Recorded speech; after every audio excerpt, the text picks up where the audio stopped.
Hola, ¿qué tal amigos? Bienvenidos a un nuevo video, un video así rapidito nada más, como contexto de esta semana y de unas 2 3 semanas anteriores a esta. Quisiera abordar el tema que es muy importante en tiempo de lluvias o en verano, que es el tema de, bueno, por lo menos en México tenemos ese concepto de la canícula. No sé en otros países si tengan ese concepto o lo tengan diferente, pero pues se supone que es un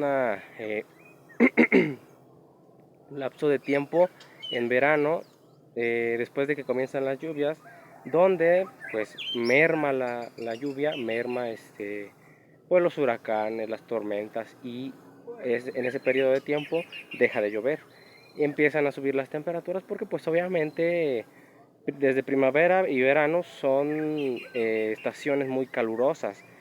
Solamente que pues en verano obviamente, como llueve, pues la temperatura baja, ¿no? Pero este caso de la canícula es la época más calurosa del año.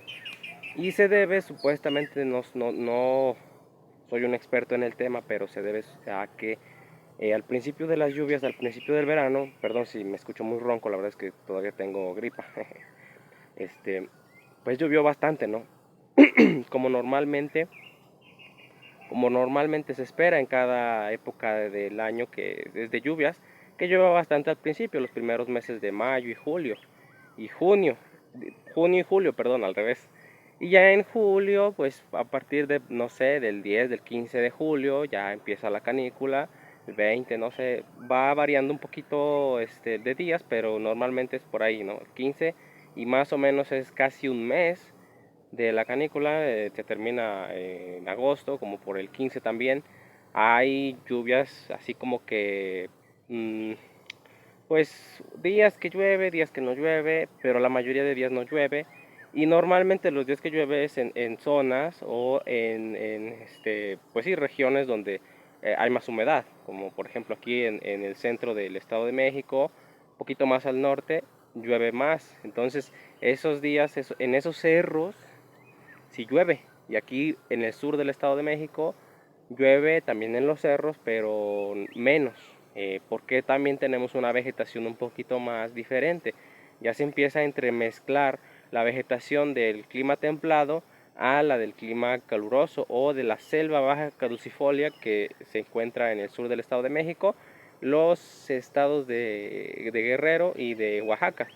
Que ya pues ya aquí por ejemplo pues estamos colindando con Guerrero, y pues parte de la vegetación es así, son pues arbustos caducifolios, árboles caducifolios, y pues por eso, ¿no? También entonces hay menos humedad, hay más calor y no llueve.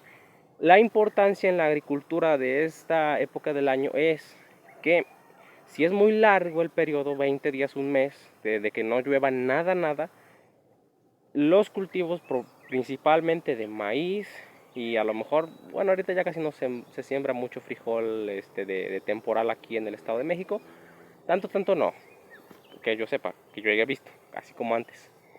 Esos cultivos de maíz que se siembran de temporada de lluvias, van a pues a sufrir mucho, van a sufrir un estrés muy grande, un estrés hídrico, porque pues obviamente pues, al no tener lluvia el suelo se seca, y la milpa, bueno, el maíz, las plantas cierran sus estomas, dejan de crecer, se interrumpen varios procesos fisiológicos, y eso podría tener repercusiones en la producción del maíz, ¿no? En este caso, y de las demás plantas también. En este caso yo también, fíjense, sembré, bueno, planté tomate y calabacita italiana, y pues no tenía sistema de riego, no pude ponerle sistema de goteo, etcétera, y sí me perjudicó bastante en la calabacita, ya que son también cultivos, por ejemplo las cucurbitáceas son cultivos que en un estrés hídrico tienen muchos problemas, pues para recuperarse es muy difícil. Entonces, hubo plantas que se mantuvieron muy pequeñas, que apenas si dieron unas calabacitas, apenas dieron unas florecitas, y pues eso repercute en la producción, repercute en el rendimiento del cultivo en sí. Entonces, no podemos hacer nada porque bueno, en este caso yo a lo mejor pues sí di unos riegos porque pues tenía chance, Pero en el caso de terrenos donde no podemos meter riego, se nos hace muy difícil, ¿no? Pues podríamos llegar inclusive a perder nuestros cultivos, o que baje mucho la cosecha. El año pasado, en la época de la canícula, creo que fue muy corta o fue muy leve. El año pasado me parece que llegaron a tiempo las lluvias a finales de mayo. O sea, llegaron tardías, pero bien, continuaron muy bien. En este caso, llegaron un poquito pues, más tempranas que hace un año, me parece que llegaron a mediados de mayo. No hubo mucha lluvia que digamos, pero sí empezó a llover a principios de mayo, como por la mitad, como a mediados de mayo más o menos. Y entonces, pero pues esta canícula pues sí estuvo muy extensa. Todavía no se termina, obviamente, pues, como mencionaba, se termina en agosto y pues ya estamos a fines de julio, ¿no? Entonces nos faltarían unos días. Hubo un pronóstico en las noticias, que pues, no sé si haya sido cierto o no, porque aquí no pasó, que en algunos estados de la República Mexicana iban por así decirlo, carecer de la canícula, ¿no? O sea, se iba a eliminar prácticamente porque iba a haber mucha humedad y pues iba a haber lluvias, iba a estar fresco la cosa, que era un fenómeno que no ocurría hace mucho tiempo y pero que era natural, pues. Y aquí no sucedió, pues. Entonces aquí todavía sigue, ha estado lloviznando estos días, bendito sea Dios, que será desde el viernes, sábado, lloviznó, muy poco, muy leve, la verdad. Casi no entra el agua a la tierra con estas lloviznas, sobre todo porque después de un periodo de sequía, de un periodo de que no llueve, pues la tierra se seca mucho y es difícil que después, cuando llueve, vuelva a entrar, que se vuelva a humedecer, ¿no? Sobre todo porque por ejemplo, aquí son tierras muy secas. Entonces, pues ahorita sí, anoche llovió un poquito más, y me imagino que se ha de haber entrado la humedad a la tierra. Entonces, pues donde podemos establecer un riego en terrenos que aunque sea de temporada el cultivo que vamos a establecer y podemos establecer riego también, pues hay que establecerlo. Ya sea por goteo, ya sea por aspersión. Bueno, la aspersión sería muchísimo más difícil, ¿no? Pero podemos establecer un riego por pivote central, aunque sea con bomba, para que tenga buena presión. Ya veremos por ahí ese tipo de riego en algún momento. Gastas agua, pero pues por lo menos es más eficiente que un riego rodado, ¿no? Que gastas todavía más agua. En ese tipo de riegos rodados gastas el doble de agua.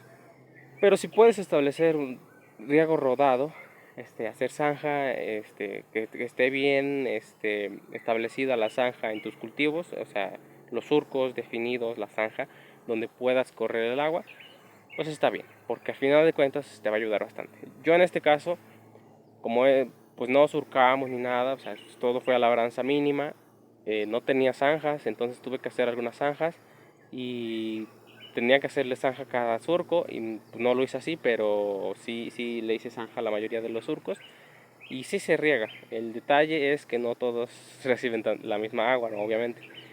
Y también el detalle es que pues, se va muchísima agua también y no riegas, prácticamente no tienes una eficiencia en el riego y se va muchísima agua. Sobre todo porque son laderas, ¿no? Y es muy pedragudo, entonces el agua llega y se transmina por las piedras. Entonces, bueno, eso es lo que quería comentarles, este fenómeno que ocurre cada año, que es la canícula, que pues perjudica en muchos aspectos, pero pues obviamente es natural, ¿no? Entonces, cada año tenemos que checar eso y ver que tus cultivos que son temporales, que puedas establecer riego, pues establezcas un riego para que des riegos de auxilio. Y los que no puedas establecer, pues riego como tal, puedes darles un riego de auxilio vía drench o pues sí, ¿no? Algo así, ¿no? O asperjar pues productos que te ayuden con el estrés hídrico, aminoácidos, algas marinas, etcétera, que te puedan ayudar a compensar pues ese estrés y que te ayude a salir mientras llegan las lluvias. Hace 2 o 3 años, no recuerdo, creo que fue hace 2 años, que estuvo muy feo o sea, no fue ni siquiera en la canícula, sino que empezó a llover en mayo, antes, un poquito antes de mayo, me parece que en abril, finales de abril, y luego en mayo, y sembramos en temporada en el cerro, donde más o menos siempre sembramos siempre la milpa, el maíz, perdón, y se dejó de llover como por el 20 de mayo más o menos. O sea, los primeros días llovió muy muy bien. Después dejó de llover el 20 de mayo más o menos y empezó a llover otra vez el 20 de junio. Se aventó un mes lloviendo, más o menos días, o sea, no es exactamente. Pero el chiste es que se aventó casi un mes sin llover. Entonces ese maíz ya estaba, pues tenía una edad de 20 días de germinado, de emergido, de nacido, y pues tuvimos que darle riegos de auxilio vía drench. Diariamente estábamos aplicando agua porque en el día se marchitaban y ya en la noche, bueno, en la tarde cuando aplicábamos este riego de auxilio vía drench, pues se volvían a la vida, ¿no? Entonces, si no hubiéramos hecho eso, hubiéramos tenido una pérdida. Hubo personas que sí perdieron cultivos, se perdió muchísimo cultivo ese año, pero hubo otras que no tanto, porque a lo mejor la tierra amortiguó muy bien la sequía, guardaba mucha humedad. En el caso de ese terreno, la verdad es que estaba muy pedragudo y pues muy laderudo, entonces no hay humedad suficiente ahí. Entonces pues tuvimos que hacer eso y pues ni modo, así pasó. Bueno, eso es todo lo que les quería comentar. Sí se puede hacer todo esto y hay que tener medidas y hay que improvisar también a veces, pero pues no, es normal, ¿no? Somos agricultores, somos campesinos y nos estamos acostumbrados a improvisar también. Entonces, bueno, eso es todo lo que les quería comentar en este video. Nos vemos en un próximo video.